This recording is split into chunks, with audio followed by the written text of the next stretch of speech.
Good morning. Denise is getting us started off good this morning. And so let's all stand and sing. Are we going to sing that again? We're going to stand and sing. Yes, we are, because it makes us feel so good. It will be on the screen and in the Faith We Sing, page 2282. So if you will stand, and let's give a rounding version of I'll Fly Away.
Our neighbors. Hello, neighbor.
While you're still standing,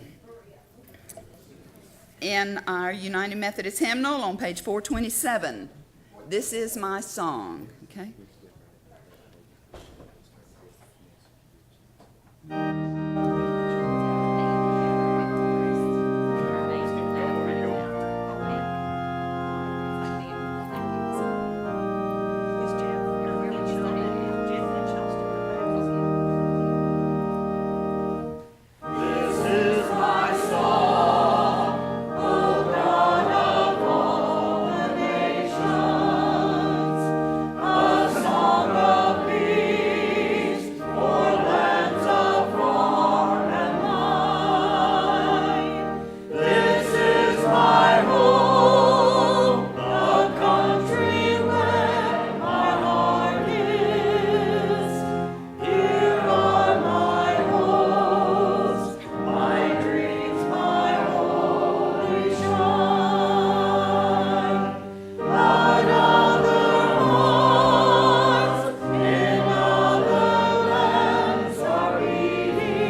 You may be seated. It is good to be here this morning. And it's so good to see each one of you here. We're beginning to fill in this other side over here a little bit, so that helps. We look a little more balanced this morning. It's good to see everyone here, of course. There are announcements in the bulletin. Take a look at those. You'll have a chance this afternoon, not during Ralph's sermon, to read the bulletin. And I do want to call your attention to the fact that we've had some new members who joined last Sunday or a couple of Sundays, in the other service, the casual service, and we certainly want to welcome them. They've been coming for a while, and we're glad that they've joined us, Tammy, Jamie, and Christian Coggins. So we certainly, if you see any of them, you want to welcome them. Also, remember that our homecoming is in 2 weeks, and we will have Dr. Jeff Patterson back preaching for us that Sunday. We're doing past Preachers Month, I guess, anyway. Don't get any ideas. Okay. Anyway, but do remember that. Put it on your calendar. We will have only one service that Sunday morning in here at 10 o'clock, and then immediately after that service, we'll have lunch in the fellowship hall, of course. So we hope that you are all planning to attend that. We have good attendance at that normally, and so we're looking forward to it again. There are attendance pads inside the arms of the pews, and please fill that out. If you are a visitor, we're just so glad to have you with us this morning, and please put your name and address there so that we can let you know how much we appreciated your being with us for worship today. I think that is all of the announcements, unless anyone has any from the congregation. Let's center ourselves then for prayer. And this morning we're going to do a little something different for our prayer. It's kind of like a responsive reading. It will be on the screen, and so you will be able to follow along. So let's prepare ourselves for prayer this morning. We are, okay.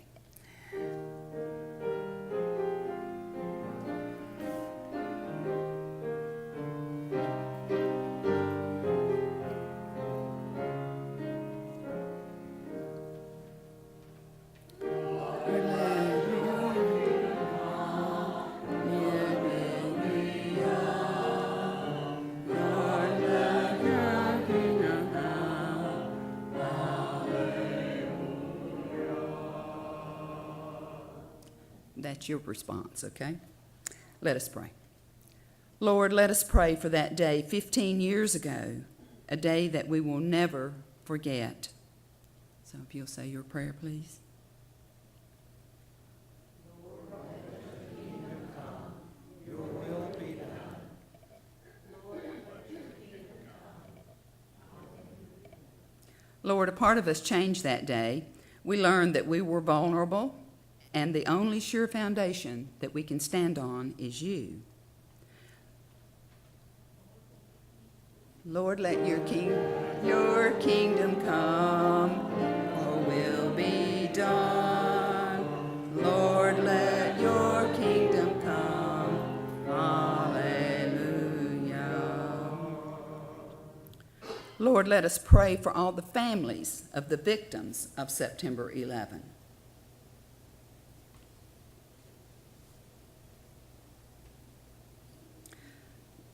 Lord, let our hearts grieve at the senseless loss of fathers, mothers, brothers, sisters, children, and friends.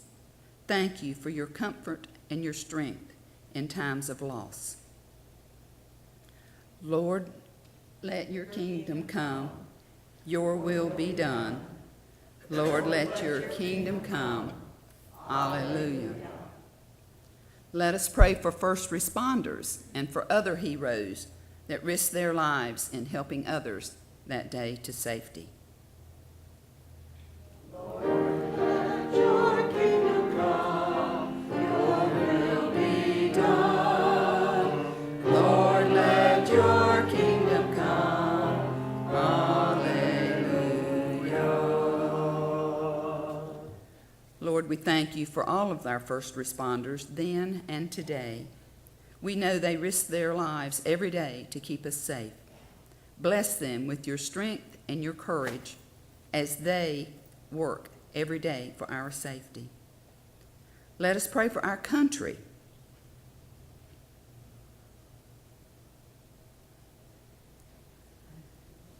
Lord, be with all of the United States of America. Help us to remember that we are the strongest when we are unified. Help us to ask for your guidance and your will be done in our country. Lord, let your kingdom come, your will be done. Lord, let your kingdom come. Hallelujah.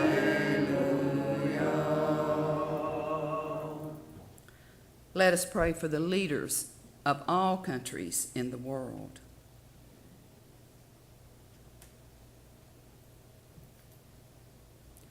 Lord, be with the leaders of the world. Let their hearts turn to you. Help them to make decisions to work for good and not for evil. Lord, let your kingdom come, your will be done. Lord, let your kingdom come. Hallelujah.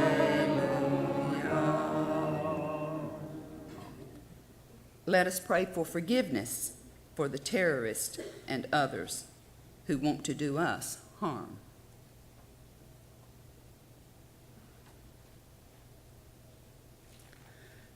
Lord, this is very hard, and we cannot do it without your help. Help us to know that forgiveness is not earned, but only given by the grace of Jesus Christ. Let us live in his love. Lord, let your kingdom come, your will be done. Lord, let your kingdom come. Amen.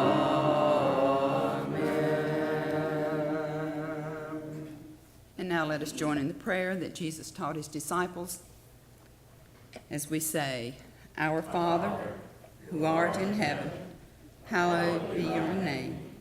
Thy kingdom come, thy will be done, on earth as it is in heaven.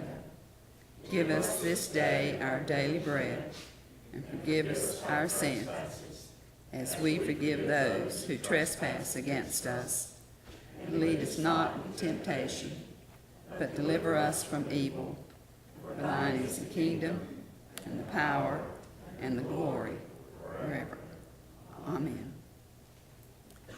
Our ushers will come forward.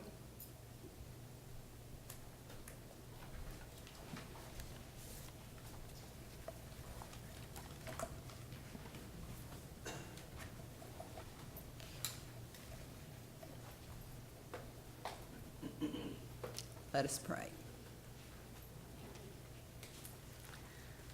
Father, we thank you for all that we have, knowing that it comes from you. Lead and guide us as we give back to you our tithe and our offering so that we may continue your work here at Archdale Methodist Church. Amen.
We're just so glad to have Ralph Eanes and his wife Meredith with us this morning.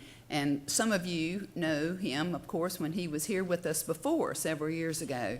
And he just said up here a little while ago that it was good to look out and see some folks that he did not know. So if you haven't met Ralph before, then please, please see him before you leave. But we're just so glad to have Ralph and Meredith with us this morning. Thank you, Peggy. Yes, I don't ever want to go back to a church I'd served where I know everybody, because that means they haven't grown a bit. And just to tell you what's going on in so many ways, I bring you greetings from Middleton Methodist Church in northern England. 2 months ago, I was doing communion service in that little place. The congregation probably doesn't have more than 50 people, and they can't all show up. But it's like being east of Denton. And they had a joint service with the Anglican Church, and I got to preach and help serve communion. But yet they wanted to be remembered for the people in the High Point area, because many of them came here when I was at Lebanon to preach. But I bring you greetings. And I want to tell you something else that's happening. They were, many of them, confused because their nation had just, England part of it, had just voted to get out of the European Union. And they didn't know what was going to happen.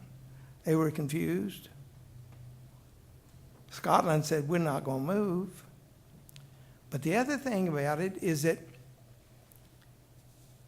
the Methodists who pulled out of the Anglican Church in the 18th century are now talking with the Anglicans again, that both of them are suffering because they don't have many members that get back together again. Jesus has a way of healing things that we don't even know are hurting. So let's give thanks to that. But I'm glad to be back here. I'm glad to see people, again, as I said, that I don't know, because that means you've been growing. And never in my mind did I ever assume that people at Archdale would be going to church at some other time besides 11:15. Which means I know it's not easy to change. But if you don't change at all, you can't get old. I'll tell you that. Because things will change around you and in you.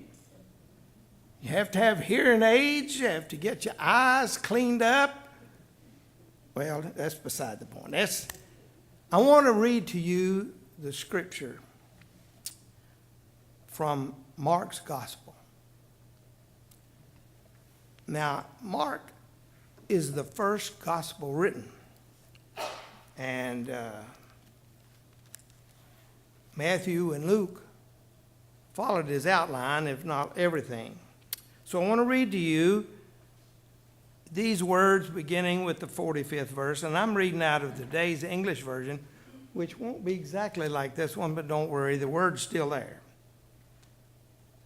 Jesus made his disciples get into a boat. This is after he fed the 5,000 men and all their wives and children.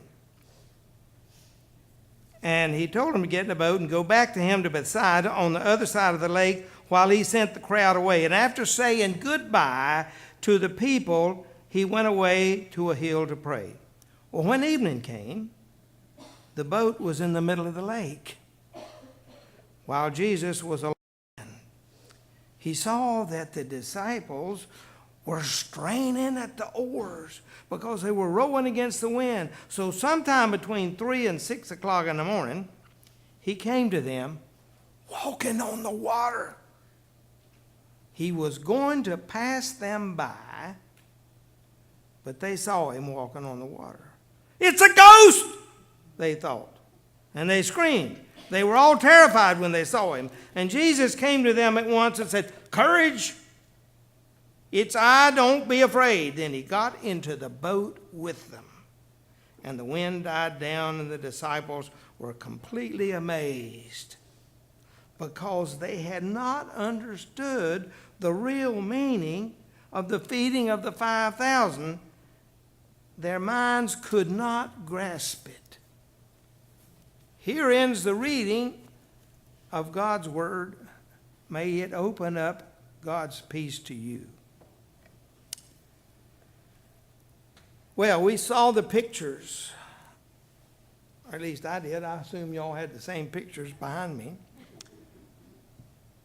15 years ago,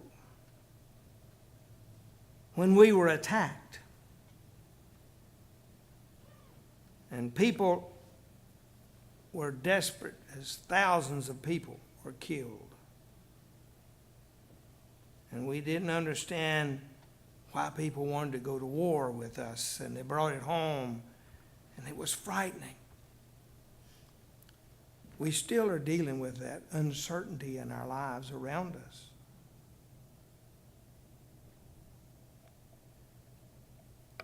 Now, when Mark wrote these verses down,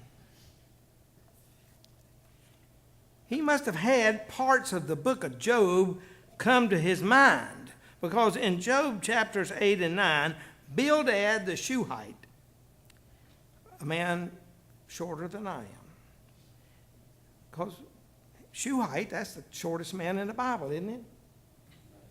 No higher than a shoe. Anyway, Bildad the Shuhite is telling Job that all the death and sickness that Job and his family had experienced was because of his sin and his family's sin. In chapter 8, Bildad says, "God will not reject a blameless person, nor take the hand of evildoers." And earlier he had said in the 8th chapter, "The hope of the godless shall perish." Well, some of us Christians, if you read the papers, letters to the editor, we're hearing echoes of this now. As if God is going to abandon us because we have left him.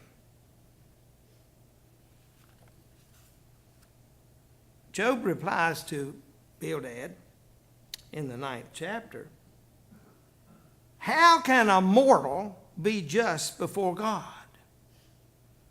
God removes mountains, and we don't know it. God overturns them in anger." And Job goes on, "It is God alone who stretched out the heavens and trampled on the waves of the sea." Look, Bildad, God passes me by, and I do not see him.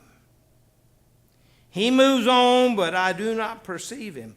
Who can stop him? What Job is trying to tell Bildad that God is beyond our complete understanding of him. So I want us to look again at what Mark is telling us in these verses.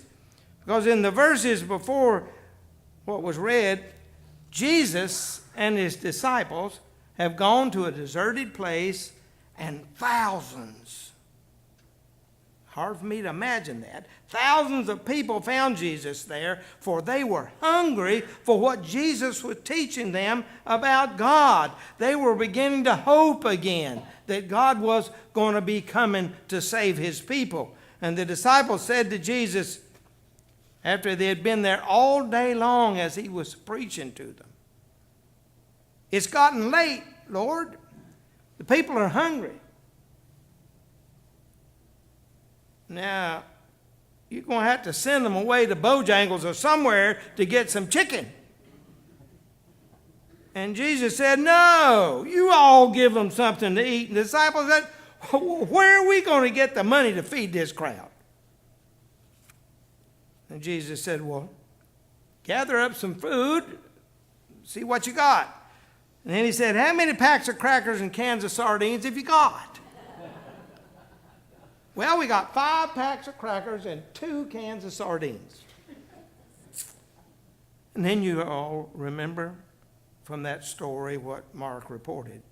They fed, with that little bit of food, 5,000 men. Now, the way they counted then, they didn't count the men, women, and children. So you know there was more than 5,000 people there. And they had 12 baskets of food left over. Now, it's hard for me to believe that. That's astounding. How can this be? But with everybody fed, Jesus said, "You all get in the boat and go on across the lake. I'm going to bless this crowd of people, and I'm going to go up on the mountain to pray." Well, the people left and went home. Jesus went up on the mountain to pray. The disciples started out across the lake. And as would happen on Lake Galilee a lot, they tell me, a storm blew up on the lake. The disciples were straining at the oars. Now, those of you who were here when I was here, I told you, this part of the building of a church is called a nave. You notice how the pews are lined up? We don't have the oar locks, but you're supposed to have oars in your hand. Y'all were rowing this boat, the church. The disciples were straining at the oars, and here you are, rowing as hard as you can, changing the worship services. "Oh, Lord, the wind's blowing too hard at 9 o'clock. We can't make it. We can't make it." You just keep struggling. And the 12 disciples are on the lake, rowing as hard as they can, and Jesus sees this early in the morning. And he comes toward them, walking on the water. Then Mark says something that neither Matthew nor Luke say when they report this incident in their Gospels. Jesus intended to pass them by. Now, I think that verse must have made Mark think about Job. What he said about Bildad.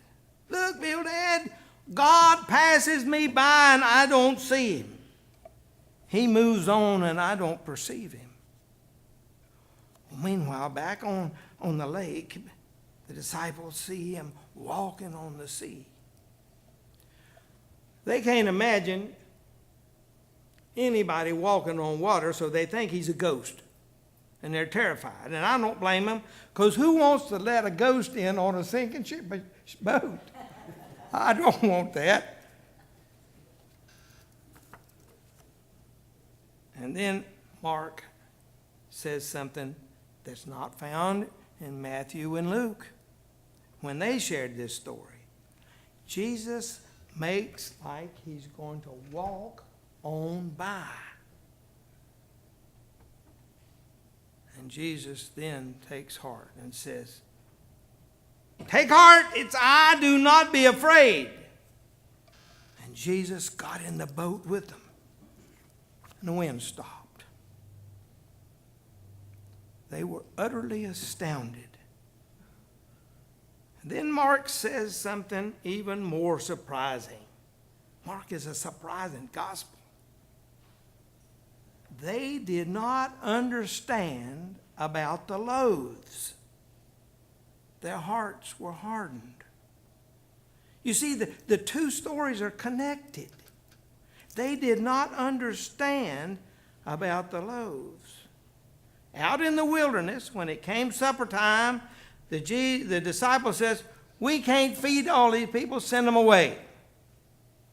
Then Jesus fed the thousands anyway. Lord, I know there's a lot of people in Archdale that don't go to church, but we can't reach them. We're going to have to get somebody else to do it. Besides that, we just barely can get from 9 o'clock to 10. The disciples did not understand at this time that God was in Jesus. He was not going to abandon hungry people in the wilderness, not now or any other time. Like God feeding the people of Israel manna when they were trying to escape from Egypt. You see, they believed this story about manna, that God had fed the hungry people of Israel. They couldn't understand how he could turn 5 packs of crackers and 2 cans of sardines into a meal for thousands of people. Well, they didn't understand that God was doing this. They understood that this was Jesus, but they didn't understand that it was God. It is I, God says to us in Jesus. It is I. Do not be afraid. I will not pass you by. Take heart, Jesus says. It is I. Do not be afraid. I know you struggle sometimes about trying to reach everybody around you. And that church that we served for 6 weeks years ago and went back through this summer, it's down to about 30 people. But God hasn't given up on them. They haven't given up on God. It is I. God says to us in Jesus, do not be afraid. I will not pass you by. Take heart.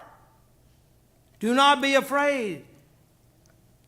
Then Jesus gets in the boat with us. He's in this boat with us. Y'all been rowing so hard. He's in this congregation. He's in the United Methodist Church with us. He's in churches everywhere. Even some of those churches that say we aren't a real church. He's in our nation with us. He's in this world with us.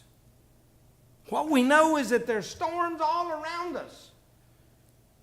And storms sometimes in us. And sometimes we get afraid. So let us remember on this day, the 15th anniversary of the twin buildings coming down. Let us remember as we gather this morning at the Lord's table that God is with us. He's in this boat with us. He has not left us. The world cannot take us away to nothing, to hell, or whatever. God is with us in this boat.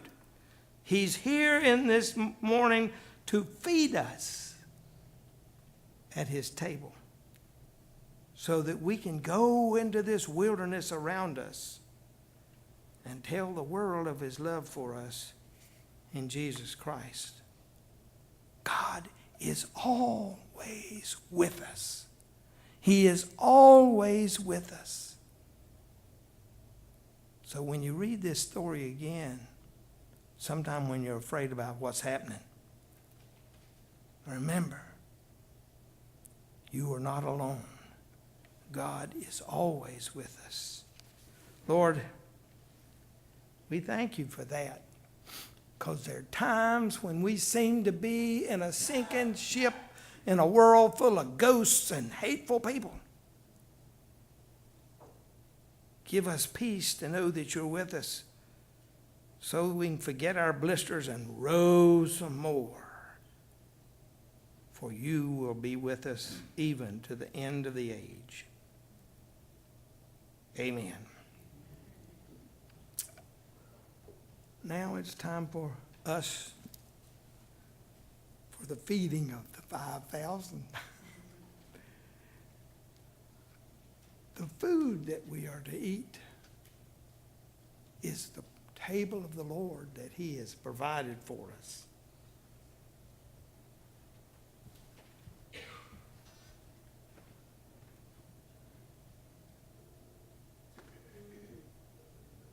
John Wesley used to say to the people that were early Methodists, they weren't welcome in the village church.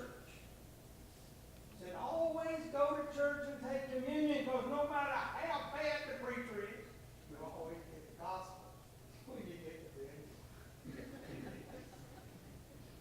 So, you'll turn with me to page 13, or, yeah, because it's not going to be on the screen, I understand.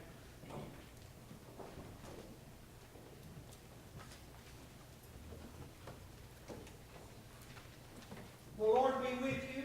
And also with you. Lift up your hearts. We lift them up to the Lord. Let's give thanks to the Lord our God. It is right to give our thanks and praise. It is right and a good and joyful thing always and everywhere to give thanks to you, Father Almighty, Creator of heaven and earth. You are in this boat with us no matter how frightening it is. And so with your people on earth and all the company of heaven, we praise your name and join their unending hymn. Holy, holy, holy Lord, God of power and might, heaven and earth are full of your glory. Hosanna in the highest. Blessed is he who comes in the name of the Lord. Hosanna in the highest. Holy are you, and blessed is your Son, Jesus Christ. By the baptism of his suffering, death, and resurrection, you gave birth to your church and delivered us from slavery to sin and death, and made with us a covenant by the water and the Spirit. On the night in which he gave himself up for us, he took the bread. He broke the bread and gave it to his disciples and said, take, eat. This is my body which is given for you. Do this in remembrance of me. Now when the supper was over, he took the cup, gave thanks to you, and gave it to his disciples, and said, drink from this, all of it. This is my blood of the